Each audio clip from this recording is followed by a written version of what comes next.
Hey everyone, this is Boo and I's speech, No Need to Stack Bodies, which argues against the death penalty.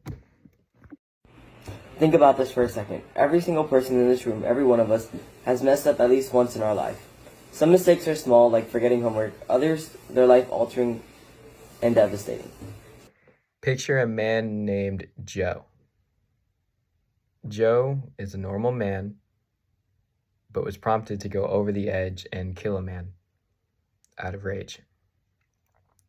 Now he's locked away on death row. He's deep in regret, but he does wish to get better. Any hope of this improvement or personal salvation through Christ has been destroyed. No forgiveness or mercy is shown at all. Instead, those in charge of justice let one death turn into two deaths. And furthermore, the thought of execution could ignite total chaos. Riots in the prisons, desperate escape attempts born from sheer terror. Why gamble with that kind of danger?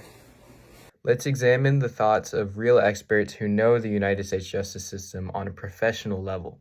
Elliot Williams, former Deputy Assistant Attorney General at the U.S. Department of Justice, Matt Ford, a sharp D.C. writer who exposes legal failures, especially Supreme Court cases and botched procedures, and Reginald Rose, the decorated author who actually served on a manslaughter jury back in 1954. These legal professionals all agree that capital punishment is not only in how it's carried out and managed, but also morally incorrect. As a society of civilized people, we should take steps forward finding less lethal manners of justice. A major detriment is the physical flaws in execution. In several cases, executions have proven themselves to prolong suffering and to be unreliable and inhumane. This borderlines torture. Roughly 1/3 of executions have some sort of failure or prolonging to them. An example is a man by the name of James, a prisoner whose body exhibited deep bruising and had excessive amounts of puncture wounds where the execution team had repeatedly failed to insert an IV. The United States deems cruel and unusual punishments to be unconstitutional. By allowing these things to happen, we fail our duty as Americans. According to Elliot Williams, despite the death penalty's finality, it is politically fraught, inconsistently applied, subject to the barest human impulses. It's all swayed by fleeting moods and raw emotions. Juries, too, add to the inconsistent and unreliable nature of capital punishment, which is aka death penalty. Juries, while a good idea in theory, may have biases or ulterior motives that lead them to make rash decisions. Take, for example, the fictitious juror number 10 from the play 12 Angry Men. He states that the people of the race of the defendant are violent, vicious, and ignorant. In his rage against the race, he continues to say he doesn't give a goddamn about the law. Out of 12 jurors, even one with bias or bigotry can sway the overall decision to take a life. This serves as a good segue to discuss the flawed morality behind capital punishment. Stacking bodies is not justice.